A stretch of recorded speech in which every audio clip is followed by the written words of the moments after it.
So a comparison between the new Mizuno Pro 24 series and the 22 series. There is more tech in these, but do they still feel like a Mizuno?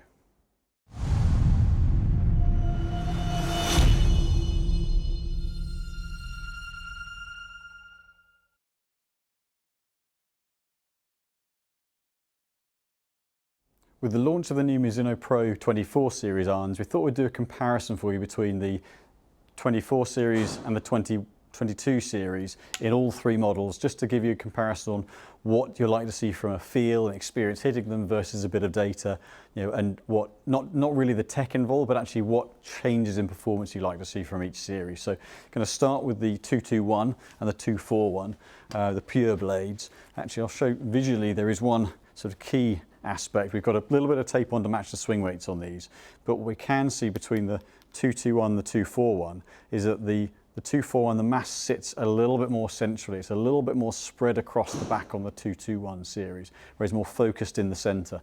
And that's one of the aspects of trying to make them feel as solid as possible. Both really classic shaped heads. I mean, if you go back over various series of head, the 221's very similar to the MP37, MP33, MP37 series. And then the 241's much more like an MP5 in terms of shaping with that centralized muscle. So slightly neater head shape on the 241s as well, but actually in terms of hitting, what do they feel like and how do they perform? So we've got matched shafts in all of these and matched spec as much as we can.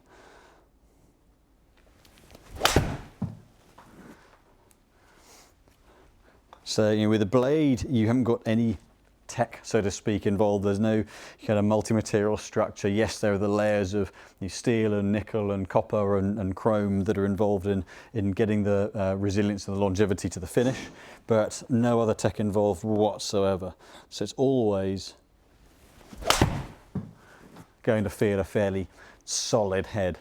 And there's not going to be anything remarkable in terms of launches and spins out of these, apart from we'll see these spin a little bit more than the other models. So that's the 221. It's got a nice softness of sound off the head. That's something, that classic nothing feels like a Mizuno phrase that really does apply to the 221 series. So the 241, slightly more satin finish than the chrome on the 221s, and a little bit of a neater shape on the head, so slightly cleaner head shape. What do we get to hit with? So it certainly is a slightly different sound. There's a little bit more, that was a very nicely hit shot. There's a little bit of a firmer note off the head. It's not a click, but it's a slightly harder sound off the face.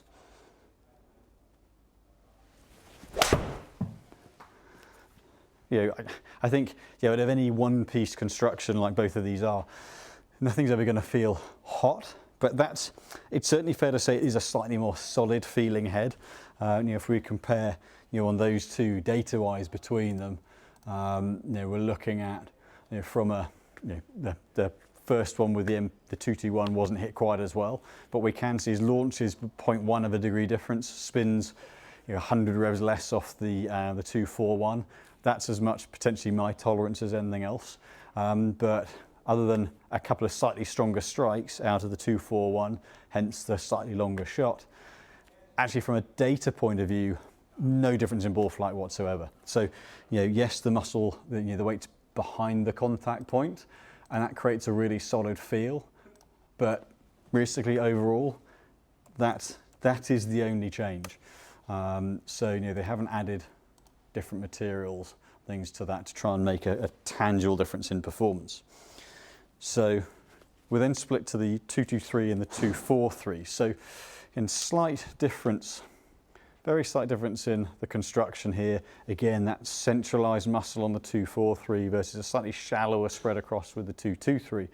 And because they've now got that channel cut in a little bit more behind the face, slightly thinner face on the 24 series, a slightly different material that sits in the back there just to cover off the channel between the face and the back muscle.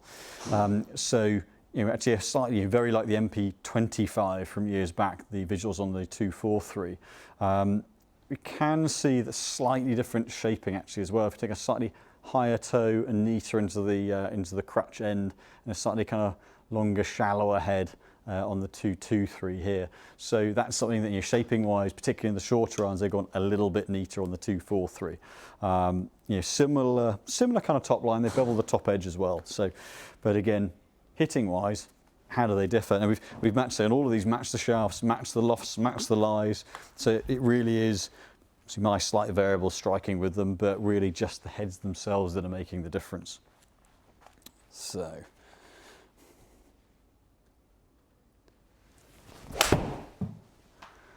So the moment we go to that multi-material construction, it is a little bit more of a pop sound off the face. But one of the things that certainly we found fitting with the 223 over the last couple of years, that it did keep a slightly softer sound than some of the other models with this kind of construction, a slightly more muted note. So whilst there is a little bit of a snap off the face, I'll do one more just to get a contact. It's not a clickiness, it's not a hard note, which is where this really did stand out.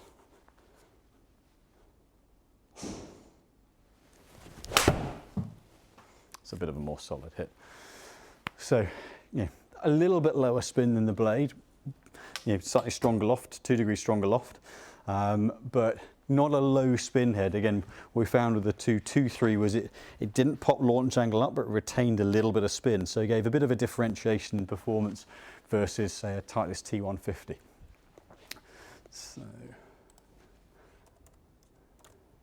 So this is where into the 243. This is where the actual material of the head going to the chromaloy is a little bit more of a differentiating factor, slightly harder material. So again, still very clean, very neat head shape. And this is where the pitch of the note does kick up a little bit. Certainly it's a very, very stable head. I think that feeling of consistency across the face is very good. Does feel a little bit faster off the face, but again, part of that is the pitch of the note goes up a little bit, a slightly firmer sound off the face.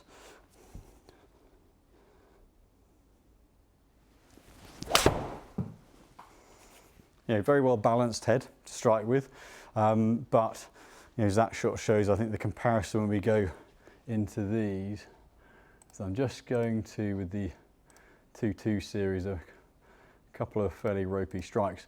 But if we compare these, ball speed, club speed was up slightly with the 24 series, a little bit more ball speed efficiency, so slightly more smash with the 2.4 series, but spin rate down 250 revolutions. So a little bit hotter from a ball flight point of view, a little bit more distance, but coming in with a little bit less spin, and certainly not more launch angle on those batch of hits as well. So definitely producing for the same loft a little bit of a stronger ball flight. So they have certainly gained, the 3 miles, 2.5 miles an hour ball speed difference on some of those hits. That'll exaggerate that distance gap a little bit further than just the flight. But off the flight alone, you're going to pick up a few yards from the 2.43s. But by adding in the chromaloy into the head, the balancing factor is that slightly harder sound off the face. So there's certainly a change in note. So we'll then move into the hollow bodied heads. So what we now have are the 245 and the 225. So these two, so see from the toe end on, a little bit thicker in terms of head construction, simply because they are hollow bodied. You've got to bond the face and the back plates together. May or may not be overly visible. There's a little bit of a more rounded leading edge on the 245, which is this one, and a slightly more graduated profile. 245 does slope off a little bit on the back side, but it's a little bit less definite than on the 245. Again, turf interaction. Slightly less of a difference on that weight placement, if I go back to this view here, on this model, simply because of the type of construction. So where they both got that tungsten in the back of the head, there's 50% more on the 245. So we'll go into the hitting part of it.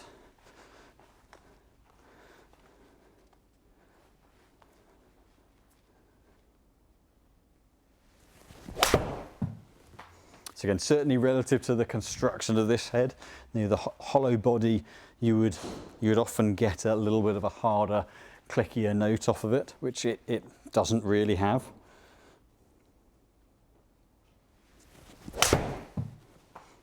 slightly better struck on that one. So you get a little bit of clickiness, for want of a better phrase, but not a harshness to it. And you know, certainly this head, where it's been very good, it's retained a little bit more spin than other hollow body construction models as well, which does have a benefit. Or for some players does have a benefit. For others, the lower spin might be a good thing. But a lot of the hollow body construction heads have quite a low spin rate, so that was quite a differentiating factor for the 225 series. Moving on to the 245 now. Slightly neater head shape actually behind the ball. Noticeably again, like the 243 to the 223, noticeably harder sound off the face. I mean, there's unquestionably that feeling of speed off the face with this. Definitely a little bit more heat off the club head, whereas the 225 felt a little bit more controlled. This definitely feels a little bit hotter.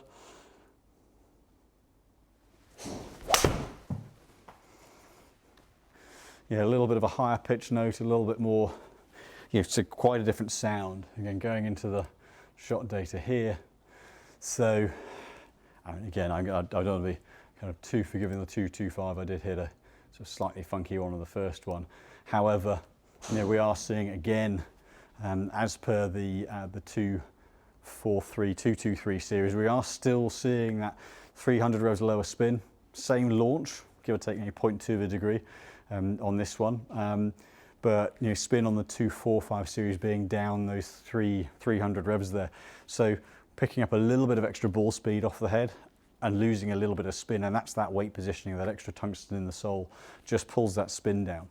So really, you know, what we're seeing between the models is, you know, the blades are essentially very, very, very similar in terms of performance, but the 241 with that mass right behind the contact point, a little bit more thickness to the blade there, does have a very solid sound and feel to it. You know, really actually really very solid feeling head. Once you go into the 243, 245 versus the 223 and 225, that change in material, slightly different sound, it's definitely going to be a slightly harder sound, which I think on the one hand you'd say that's a bit of a shame, because that is what Mizuno has always been renowned for, and it's what their tagline goes on. And there are going to be some people that are going to like that sound, and there are going to be some who aren't going to like it quite as much. But it is that give and take of, you change the structure to get a little bit more ball speed, add a little bit of tech, add a little bit more tungsten, change the channel on the back of the face on the 243, you know, change the actual kind of thick, thin element of the face on the 245 to the 225. It's just an inevitable give and take that you're going to get with that. So what you are gaining is a little bit more ball speed across the face on the 24 series to the 22, a slightly firmer note and a little bit less spin. So picking up, certainly I would say, you know, on evidence of that, you know, 3 to 5 yards, I would say. But Mizuno have certainly gone all out for not building combo sets with these. They've built that progression in head from the 243 and the 245. They've built that into each of those models, so they're not really designed to split up. And that's something that we'll do another video on a little bit later down the line.